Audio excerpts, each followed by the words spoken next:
Hi friends, welcome to easy tasty kitchen. ഇന്നിപ്പം ഞാൻ പെസഹാപ്പത്തിൻ്റെ recipe ആയിട്ടാണ് വന്നിരിക്കുന്നത്. അപ്പം നിങ്ങൾ ആദ്യമായിട്ട് വീഡിയോ കാണുന്നവരാണെങ്കിൽ ചാനലൊന്ന് സബ്സ്ക്രൈബ് ചെയ്യണേ. വീഡിയോ ഇഷ്ടപ്പെട്ടാൽ ലൈക്ക് ചെയ്യുകയും ചെയ്യണേ. ഞാനിവിടെ 2 രീതിയിൽ പെസഹാപ്പം ഉണ്ടാക്കുന്ന വീഡിയോ ആണ് ഷെയർ ചെയ്യാൻ പോകുന്നത്. ഇതിനു വേണ്ടി 1 ഗ്ലാസ് പച്ചരി അല്ലെങ്കിൽ ഉണക്കലരി, 1/4 ഗ്ലാസ് ഉഴുന്ന് എന്നീ കണക്കിലാണ് വേണ്ടത്. പച്ചരി നന്നായി കഴുകി വാരിയതിന് ശേഷം അരമണിക്കൂർ വെള്ളത്തിൽ കുതിർത്താൻ വെക്കുക. ഈ സമയം നമുക്ക് ഉഴുന്ന് വറുത്തെടുക്കാം. ഉഴുന്ന് വറുത്തെടുക്കുമ്പോൾ നല്ല കട്ടിയുള്ള പാത്രത്തിൽ വറുക്കാനായിട്ട് ശ്രദ്ധിക്കുക. ഒരു ബ്രൗൺ കളർ ആകുന്നതുവരെ ഇത് വറുക്കുക. ഇനി നമുക്കിത് ചൂടാറുന്നതിന് വേണ്ടി മാറ്റിവെക്കാം. ഈ സമയം നമുക്ക് കുതിർത്ത് വെച്ചിരിക്കുന്ന പച്ചരി പൊടിച്ചെടുക്കാം. ഇത് നമുക്ക് ചെറിയ തരിയോടുകൂടെ പൊടിച്ചെടുക്കാം. അതുകൊണ്ട് തന്നെ ഇത് അരിച്ചെടുക്കേണ്ട ആവശ്യമില്ല. ഇപ്പോൾ നമ്മൾ അരി പൊടിച്ചെടുത്തിട്ടുണ്ട്. ഇനി നമുക്ക് ചൂടാറാൻ വെച്ചിരിക്കുന്ന ഉഴുന്ന് നന്നായിട്ട് കഴുകിയെടുത്ത് ഡയറക്റ്റായിട്ട് തന്നെ നമുക്ക് പൊടിച്ചെടുക്കാം. ഉഴുന്നും ചെറിയ തരിയോടുകൂടെ തന്നെ പൊടിച്ചെടുക്കാം.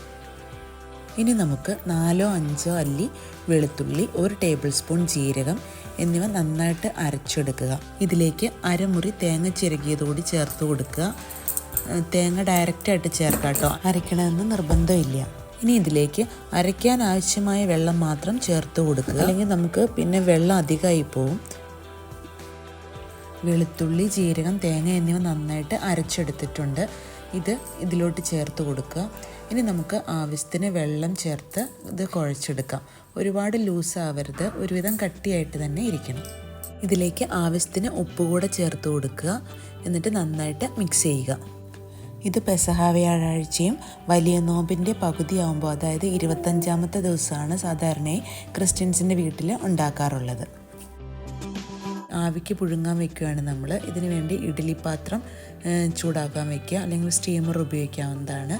എന്നിട്ട് ഇതിലേക്ക് ഒഴിച്ചതിന് ശേഷം നമ്മളൊരു 20 മിനിറ്റ് വേവാൻ വേണ്ടി വെക്കുക. 20 മിനിറ്റിന് ശേഷം നമുക്കിതൊന്ന് തുറന്ന് നോക്കാം. അപ്പം നന്നായിട്ട് വെന്തിട്ടുണ്ട്. ഞാനിതൊന്ന് വാങ്ങി വെച്ചിട്ടോ. ഇനി നമുക്കിതൊന്ന് കട്ട് ചെയ്ത് നോക്കാം. സെയിം കൂട്ട് വെച്ച് തന്നെ നമുക്ക് കലത്തപ്പവും കൂടെ ഉണ്ടാക്കിയെടുക്കണം. അത് ചുട്ടെടുത്താണ് ഉണ്ടാക്കുന്നത്. അത് ഞാൻ ഇപ്പോൾ തന്നെ കാണിച്ചു തരാം കേട്ടോ. ഇതിപ്പോൾ നമ്മുടെ അപ്പം, പുഴുങ്ങിയ അപ്പം നന്നായിട്ട് വന്നിട്ടുണ്ട്. ഇതാണ് നമ്മൾ പെസഹ പാലിൻ്റെ കൂടെ കഴിക്കുന്നത്.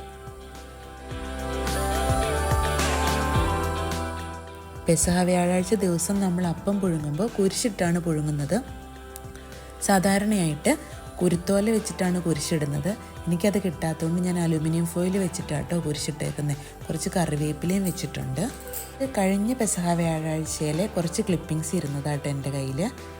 പിന്നെ നമുക്ക് ചുടാനുള്ളത് എടുക്കാം.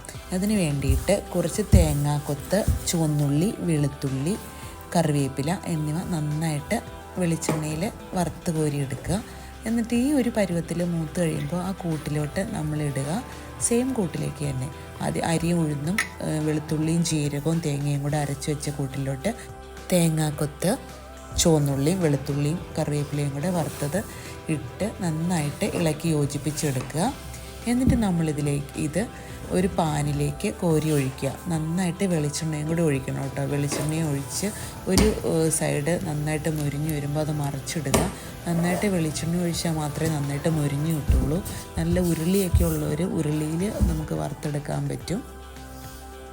ഇപ്പം നമുക്കിത് ഇതുപോലെ കിട്ടും. ഇതാണ് കലത്തപ്പം. അപ്പോൾ ഇത് നല്ല ടേസ്റ്റാണ് കഴിക്കാനായിട്ട്, നല്ല ക്രിസ്പി ആയിട്ടിരിക്കും. അപ്പോൾ എല്ലാവരും പെസഹാപ്പം ഇതുപോലെ തയ്യാറാക്കി നോക്കുക. നിങ്ങൾക്ക് വീഡിയോ ഇഷ്ടപ്പെട്ടെങ്കിൽ please like, share and subscribe. നിങ്ങളുടെ അഭിപ്രായങ്ങൾ കമൻസായിട്ടും അറിയിക്കുക. അപ്പോൾ എല്ലാവർക്കും പെസഹ ആശംസകൾ. മറ്റൊരു വീഡിയോ ആയിട്ട് നമുക്ക് വീണ്ടും കാണാം. അതുവരെ ബൈ ബൈ.